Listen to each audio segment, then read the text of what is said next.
This week's On the Ledge is supported by Always Kalanchoe, the website that inspires you to find out about the incredible family of colourful succulents that are just so easy to grow. There's more to Kalanchoes than you may think, from the brightly coloured flaming Katie to the intriguing green-flowered magic bells.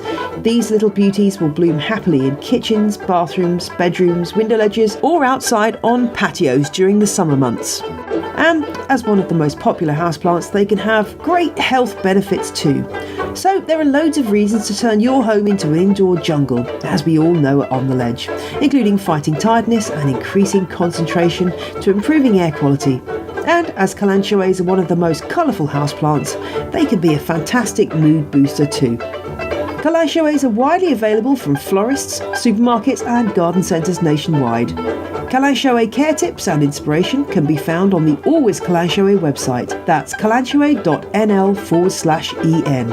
Or follow them on Instagram at Always Kalanchoe.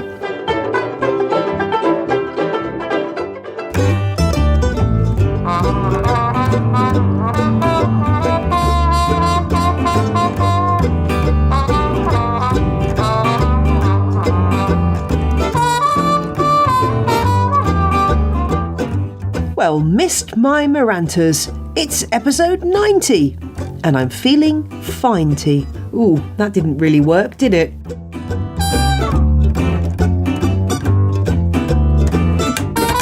This week, we're taking on the subject of feeding your plants. If you've ever wondered what those numbers on the back of the fertiliser packet mean, or how to tell whether your plant needs feeding in the first place, I have all the answers for you this week, and I went straight to the top for my expert advice. I'm speaking to Leigh Hunt, who's the Principal Horticultural Advisor for the Royal Horticultural Society here in the UK. This man really knows his stuff. And we're tackling part 4 of the On the Ledge Sowalong, finding out what to do with your seedlings once they've emerged. And, of course, what to do if they don't emerge. Things have gone a little bit crazy on the Patreon front this week. I've got 6 new legends: Stephanie, Veronica, Jennifer, Caroline, Brandon and Anna. And my new crazy plant people are Kate and Eric. And a special shout out to Cody and Stephen, who have upped their pledges to my new $10 a month tier. This is called the On the Ledge Superfans, and if you sign up for this tier, you become part of a very special On the Ledge advisory board for listeners. That means every month I'll get in touch and we'll have a chat about what you think about the show and what you want to see coming up next. So this $10 tier is really a chance to shape the future of On the Ledge. And when you sign up, you'll also get a personal greeting in the mail from me, including a limited edition postcard. Sound good? Well, you can find all the details in my show notes at janeperrone.com. Before I talk to Leigh Hunt about fertilisers, let's squeeze in a listener question. And this question comes from Claire, who wants to know about aquarium soil. She had listened to the James Wong episode, that legendary interlude where I visited James Wong's house, and she was curious to know exactly what kind of aquarium potting mix James used for his terrariums, because she's got some Bucephalandra that she's wanting to put into a vase she bought from IKEA. So I checked with James, and he said that he uses a soil-based aquarium substrate. He prefers this to ones that are just gravel that don't contain any nutrients for the plants, whereas the stuff that he uses is basically soil baked into tiny granules. He says there's a few different brands on the market, but he uses one called Scaper's Soil by Dennerle. I don't know if I've pronounced that right. Dennerle. And he uses that one because it's the cheapest he's found by far and produces identical results to the more expensive brands. I'll add that into the show notes for the James Wong episode, just in case anyone's referring back to that, but I hope that helps, Claire, and your Bucephalandras are soon thriving. If you've got a question for On The Ledge, drop me a line, ontheledgepodcast@gmail.com. And now it's time for part 1 of my chat on fertilisers. If you don't know your nitrogen from your potash, be prepared to be schooled. Hello, I'm Leigh Hunt, and I'm the Principal Horticultural Advisor at RHS Garden Wisley. Leigh, thank you for joining me. When I was planning an episode on fertilising houseplants, I knew I had to get chapter and verse on this, which is why I've come to you, RHS fount of information, for this interview, because this is a topic that gets a lot of people very confused, and there's a load of information out there, but at the same time, an array of different products that you can use and so many considerations. So I'm hoping that you can clear up a few questions for me and my listeners. Let's start out with a very, very basic question, though. Why do we need to fertilise houseplants in the first place? Basically, plants, a bit like humans, need food to kind of eat and grow. I think we often think that this is all provided by watering and the compost, but the compost is just something that the roots sit in, and the water is obviously what's needed to make the plant plump. So there's nutrients that can be in the soil and water as well, that actually allow the plant to have all the right chemicals which it needs to make new cells, new colours like the green pigments in the leaves, and for it to bloom and, well, of course, for some plants to fruit as well. And what do you say when inevitably, I'm sure you get this when you have RHS advisory sessions for members, when somebody comes up and says, well, I haven't watered this houseplant in 25 years and it's absolutely fine. Is there ever a case where there's houseplants that don't need feeding? I think there are houseplants that don't need feeding. We do find certainly some things, perhaps like cacti and succulents, are well able to cope in very poor conditions, and that's poor soil as well as nutrient levels. But a lot of plants will do better and will flower better if they have got good available nutrients. And indeed, some will look rather sick over time, and that's often shown by yellow leaves or other kind of poor stunted growth if they're not getting what they need. Are there any risks of giving too much fertiliser? When you do it, overdoing it as opposed to underdoing it? Yes, there's always risks. It's interesting because certain plants will show this more than others. But as a general rule, to start with, it's try and just stick to the instructions on the packet. Most of us will buy a bottle of feed or a packet of feed. They all have those instructions on there for things like houseplants. If you mix them up to the dilution rate it says, and then apply them at the frequency it says, so maybe every other week, for example, which will be on the packet's instructions, that will mean you'll be safe and there's no way of overdoing it. If you do overdoing it, you can, in theory, get toxic levels of fertiliser, and that would harm the plant's growth. And also this other weird thing that if you put too much on, some of the nutrients start to be locked up where they're not literally available because of the chemical imbalance in the soil. So this is why overall, just doing what it says on the packet makes it very simple and straightforward for us all, not just kind of beginner gardeners, but for us experts as well. As you say, just follow the instructions and hopefully you can't go wrong. One other thing that lots of people ask about, though, is the fact that when they're buying potting mixes to repot their house plants, then they read on the packet that that contains nutrients. So how does that impact on adding extra fertiliser? Yes, you'll usually come across two types of main compost with feed in. So your standard compost if we think something like a multi-purpose or a houseplant compost, that would have enough feed for the plant for about 6 to 8 weeks.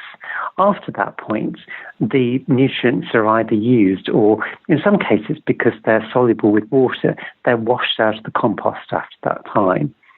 However, you will find there's another range of composts which talk about they have slow-release fertilisers, or sometimes you'll see the phrases like season-long food available for the plant. And sometimes those will have the little pellets, and so we're talking little balls, a few millimetres across, often a kind of buffy, gingery yellow colour. And they're little slow-release fertiliser pellets. And they will give often up to 24 weeks of feeding. So that obviously saves on the labour of feeding for that period. But after that time, again, you would need to carry on feeding with another houseplant food that you add into your water. I always think it's a little bit unfair that those little balls of houseplant feed consist of are in that particular colour, because sometimes when I've had compost outside, I've had slug eggs that look very much like those little balls, and you don't want to get those two mixed up. But I've also seen them bright blue ones as well, actually. And there is a tip, the slug eggs are often much paler, whitey cream in colour, and snail eggs as well will get dropped in little clusters, but when you poke them they'll break apart, whereas if it happens to be a fertiliser pellet, that will be nice and firm and in a sort of held together, stuck together cluster. So yeah, if you get unstuck, that's one way of telling them apart. Oh, that's handy to know. The worst thing is finding slug or snail eggs on houseplants, of course, because that's really not something you want on your indoor plants, but it does happen.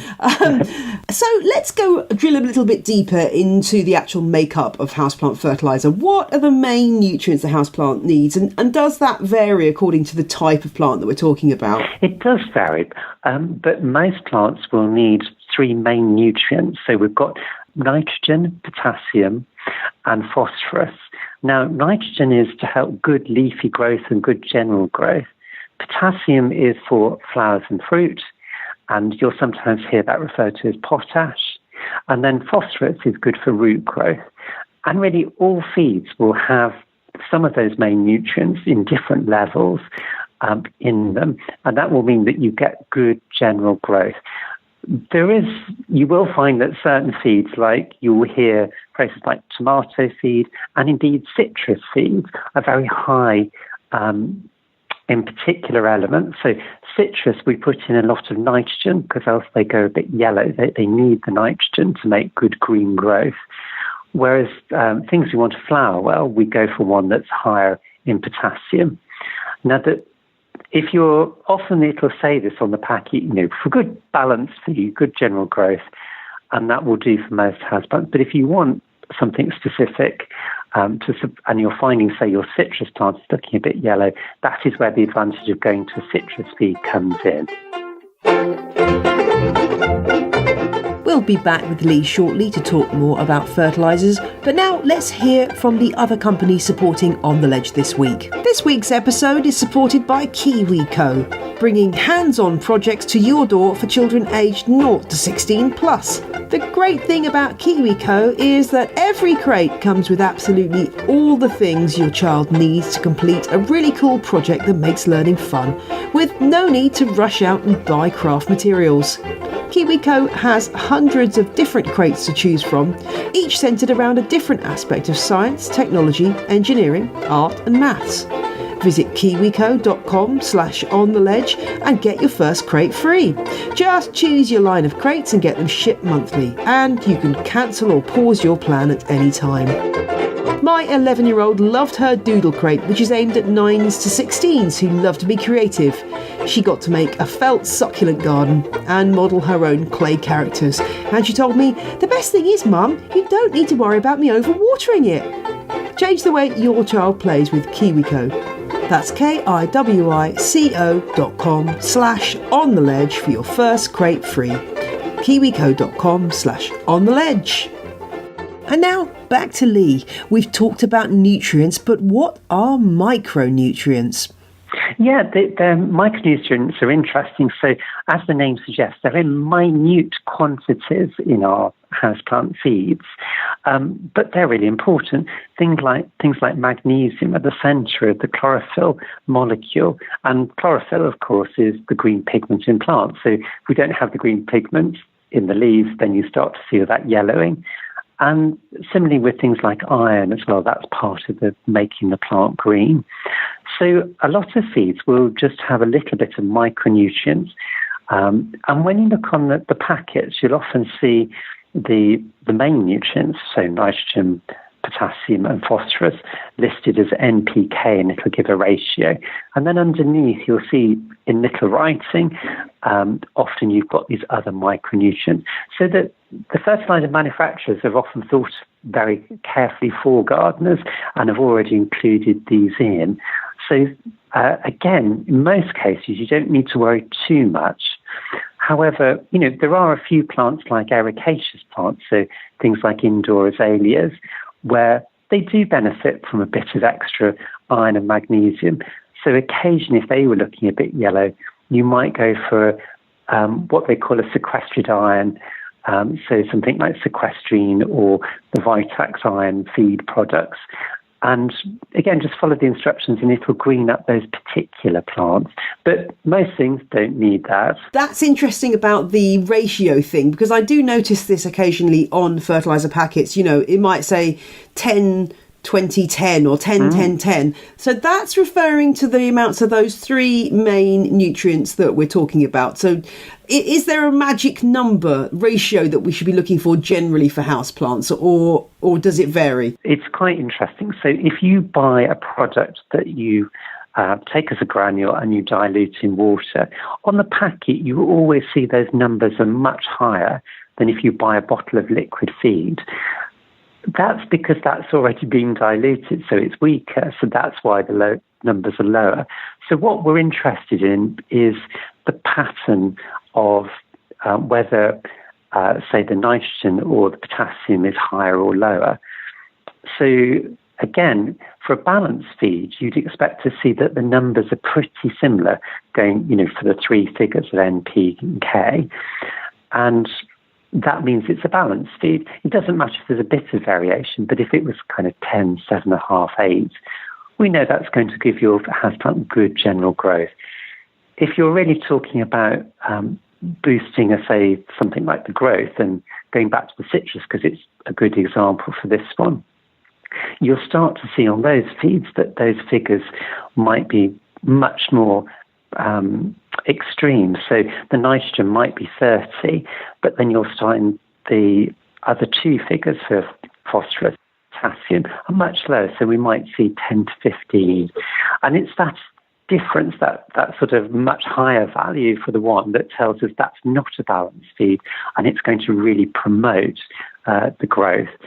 So too hung up on the individual figures, just look for that general pattern and think whether it's higher in one thing rather than being a balanced feed. Oh, that's really useful, because I did have a question from a listener called Sarah. She said she's got plants that call for a balanced fertiliser, and she's got some fertilisers that are 10, 10, 10 and others that are 20, 20, 20, and she's got both. I was wondering which does she use. Well, of course, from what you're saying, she can use either because they're both balanced.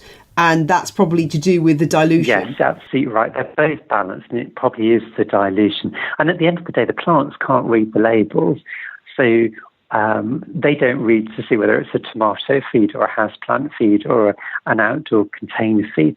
So by knowing these numbers, it does mean often we can cut down the number of individual products we need and just go, oh, well, it's looking generally happy, I'll just give it a balanced feed, or yes, it looks rather yellow, I'll give it a high nitrogen feed, so I will look for something that's got a higher overall number compared to the other ones in the NPK, and I'll choose that.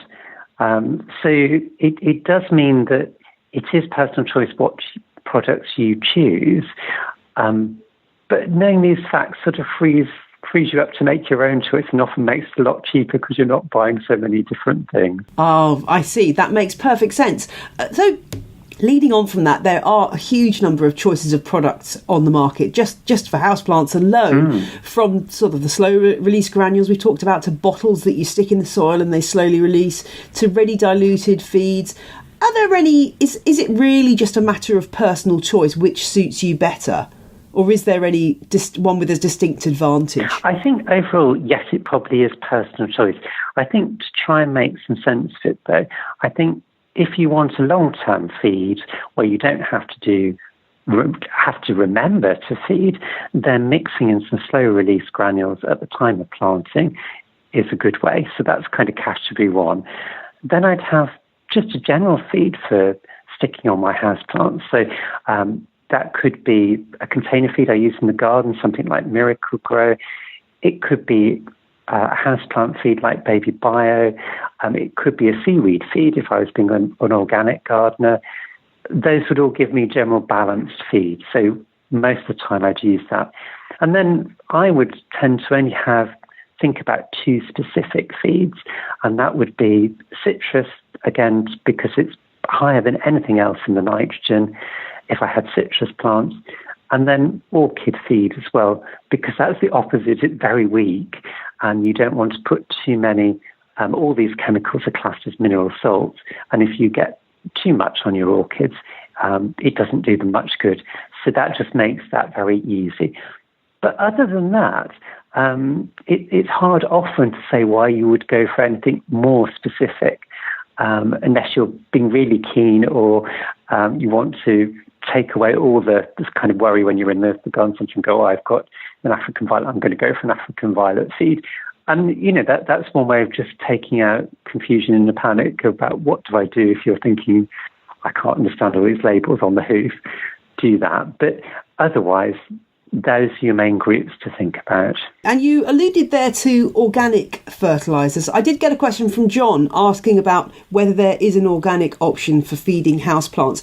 Can you just explain, for those of us who are not really aware of the distinction here, what distinguishes an organic fertiliser from a non-organic one, and are there options for houseplants in the organic world? Yeah, absolutely. So the organic feeds tend to be naturally derived, and they tend, I think, to give them the sort of most valid organic status, they tend to be approved by the Soil Association. So this is where you will find things like the seaweed feeds or bottled products you can buy in garden centres that automatically come with that status. They have good micronutrients as well as good levels of the major nutrients. The only thing I would say about seaweed is it does smell a bit like seaweed on a beach at the end of the day if it kind of gets a bit cooked in your house. So just be aware that it's not a bad smell, but it does have a little bit of an odour. You can, of course, consider making your own fertilisers as well, and this is where you would take handfuls of something like comfrey and you would soak them in water, and after a few weeks they'll become stewed and brown and gloopy, and then you would dilute that concentrate that comes off at about 10:1. Again, though, because it's rotten organic matter, it does come with a bit of a smell. So it's great for outdoors, great for vegetables, but I'm aware that some people might not be so keen on that in the house.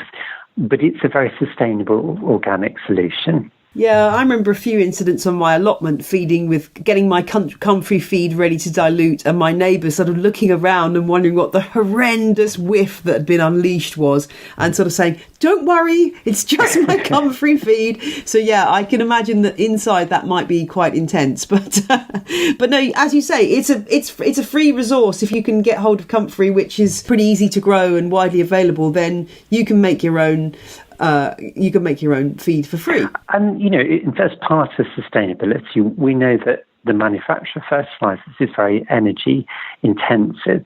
So, as you're saying, don't overfeed, do use them as instructed, and that will keep your carbon footprint down as well.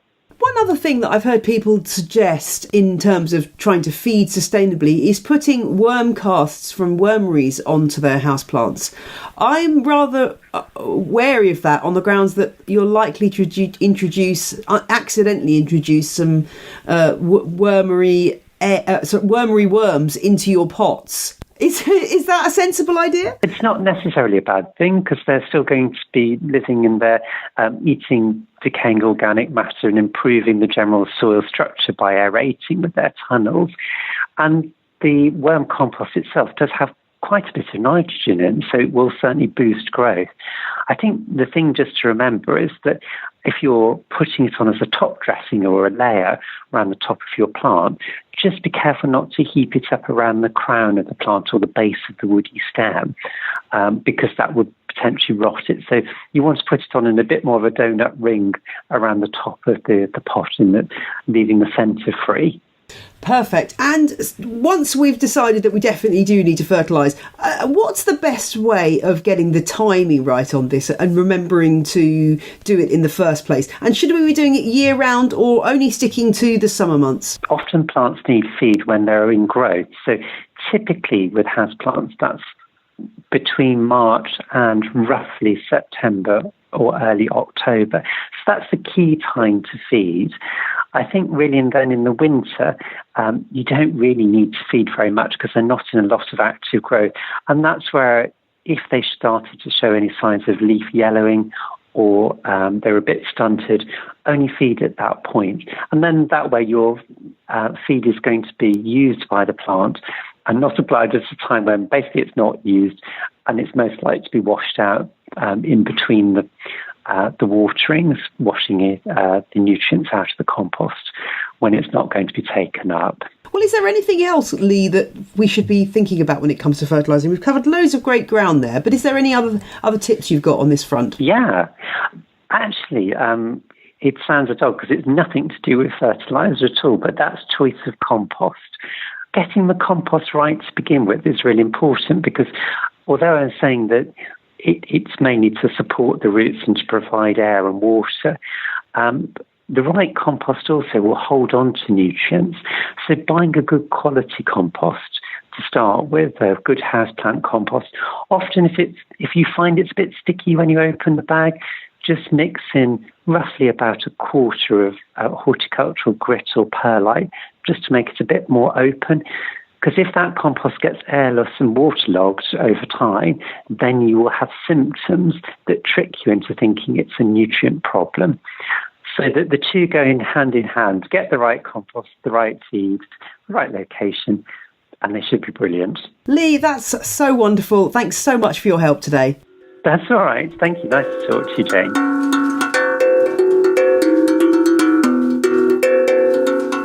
It's On the Ledge Sow Along time, and it's part 4. And I have some very exciting news. We have germination. I repeat, we have germination.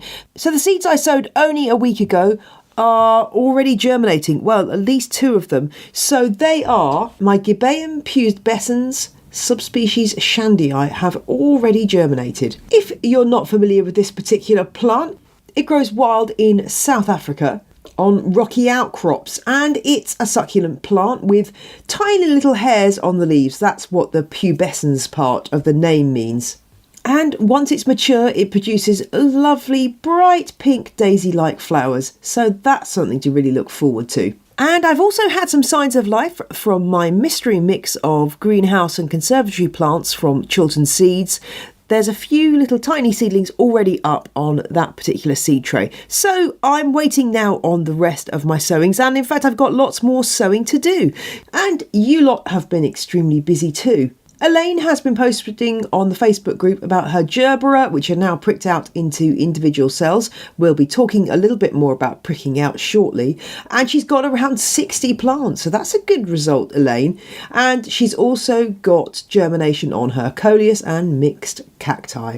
Also on the Facebook group, Abby is seeking some advice on how to grow the bat flower. That's Taca chantrarii. This is a plant which looks like something, well, it's a kind of plant that I imagine a vampire grows, with these incredible flowers that are gothic and dark and dramatic and weird looking, just the kind of thing that I like to grow. So she's been asking some advice over on the Facebook group, and lots of people have been offering that up. Over on Instagram, 2 Dead Clams has got some black velvet rose geraniums, Coleus Rainbow Mix and Cactus Mix from Ferrymore Seed. And she's delighted by how quickly the cactus seeds are popping up with the aid of a heat mat. And Andy Schenkel, who's Blandroid on Instagram, has been growing Aloe polyphila, and I think this is probably one of the most popular On the Ledge Sow Along choices. He says so far they've proven very quick and easy to start from seed. And Andy, I'm really wishing that I'd got some Aloe polyphila seeds now, because I'm feeling very left out.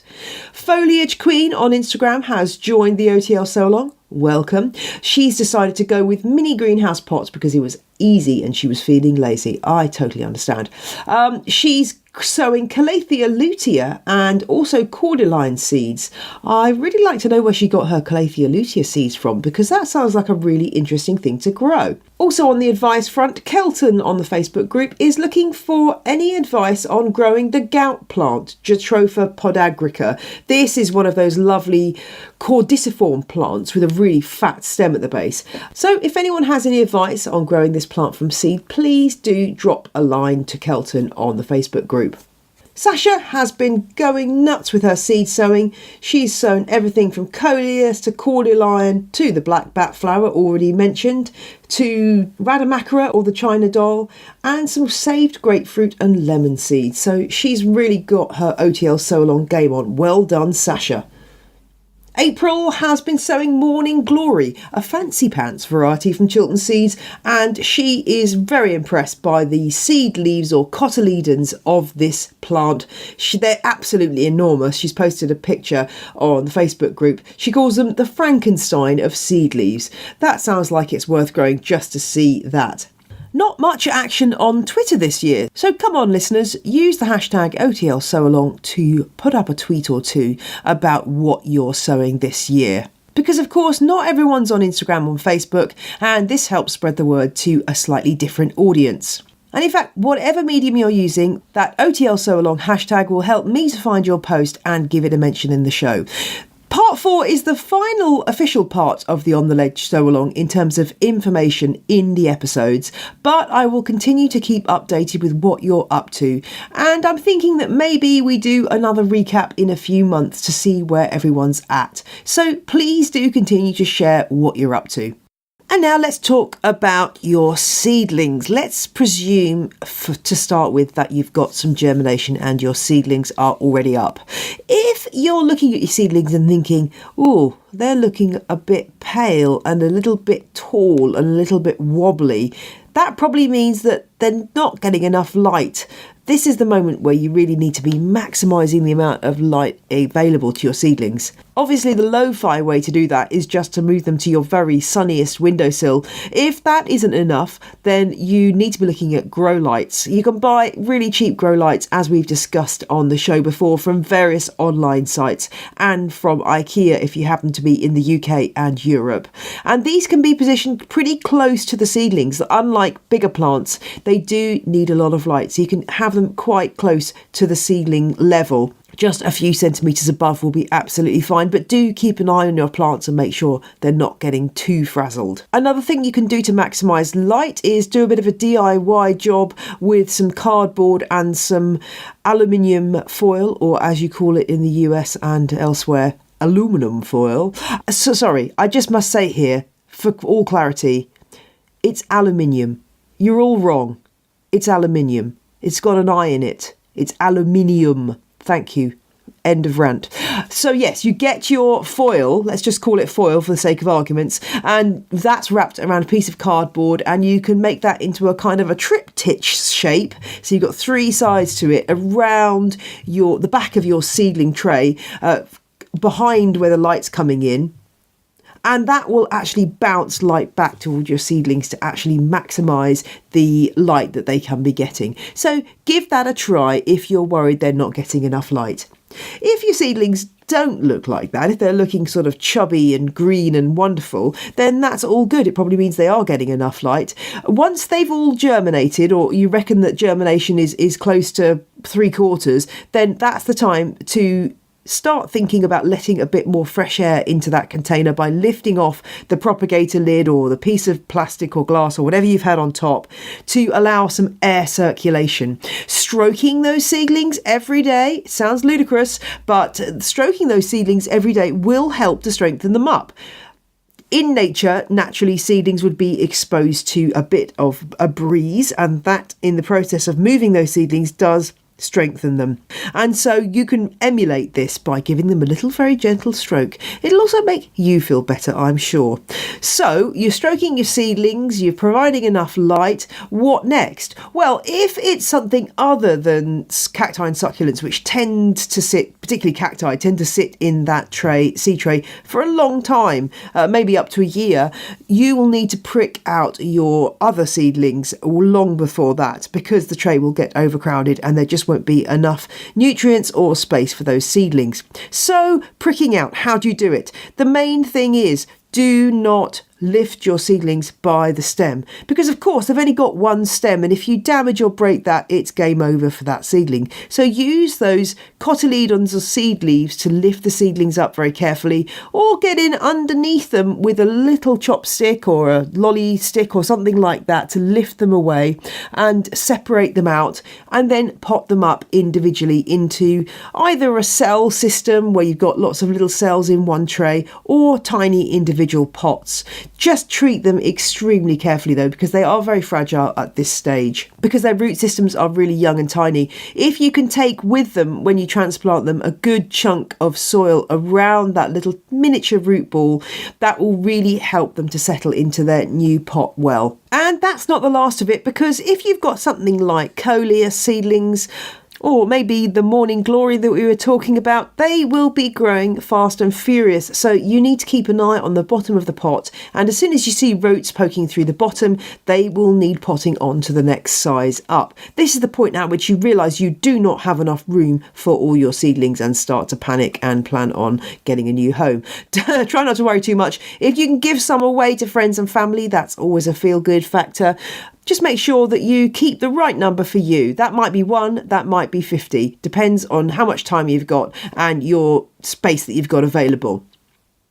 That's the beauty of cacti actually, because they can just sit in that tray for such a long time, they don't take up a lot of room. And now let's discuss what to do if your seedlings are resolutely not germinating. Well, it very much depends on what kind of seedlings they are. If you had coleus seedlings and you're telling me that a month after sowing there's nothing happening, I would be very much convinced that nothing was going to happen.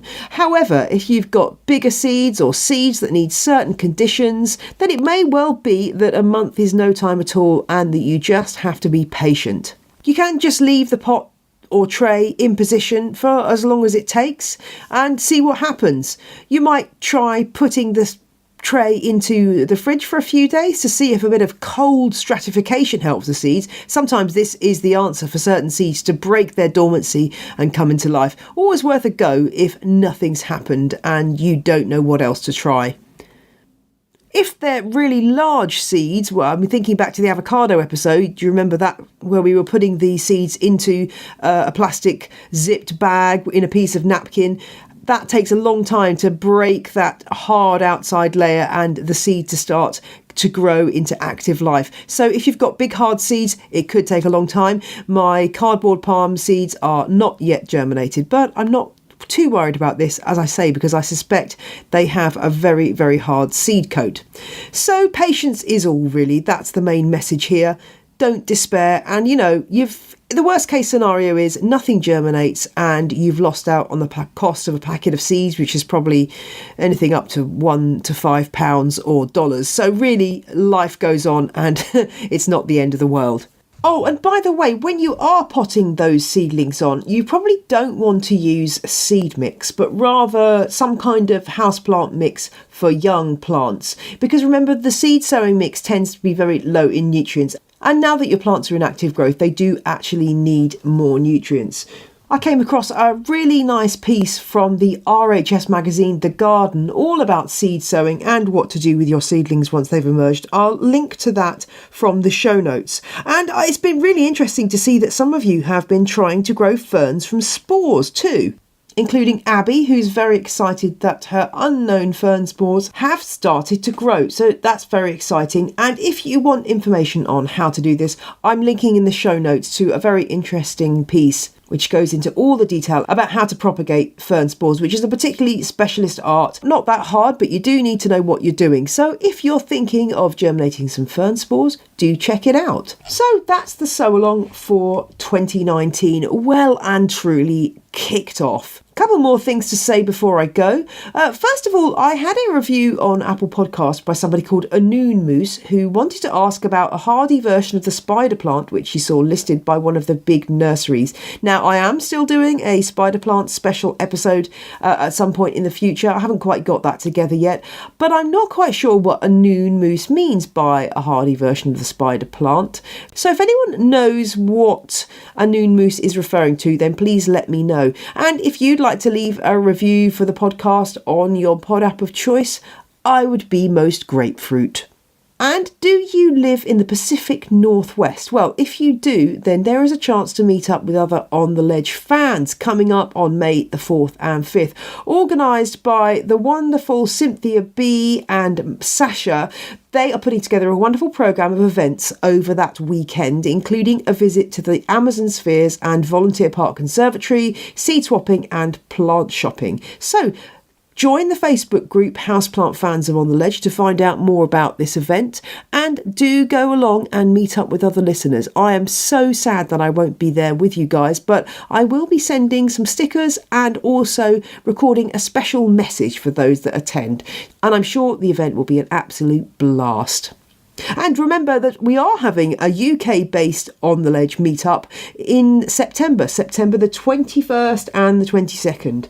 Hang on, I'm just going to get my diary and actually check that I've got given the right dates there. Yes, I have a paper diary. Yes, I'm living in the past. 21st and 22nd of February, yes. So this is the British Cactus and Succulent Society meetup in Kent at Lullingstone Castle. I'm going to be there. I hope to see you there. Please make a date in your diary. More specific details of that as I have them. Well, that brings episode 90 to a close. I'm taking a couple of weeks off for Easter, so there won't be a show on April the 12th or the 19th, but I'll be back with a new episode on Friday, April the 26th. Keep your ears peeled though, because I may be putting out a couple of little extra mini tiny episodes about various key terms in the world of houseplant botany, just to help myself with my RHS revision. So do listen out, you never know when a little extra mini episode might drop. Until then, I'll see you on Friday the 26th of April, plant friends. Take care, bye bye.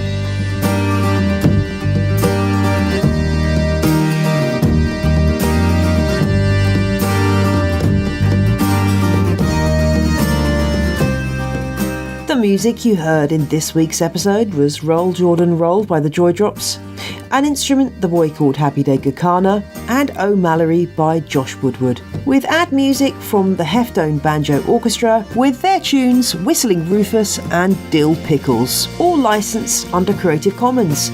See janeperrone.com for details.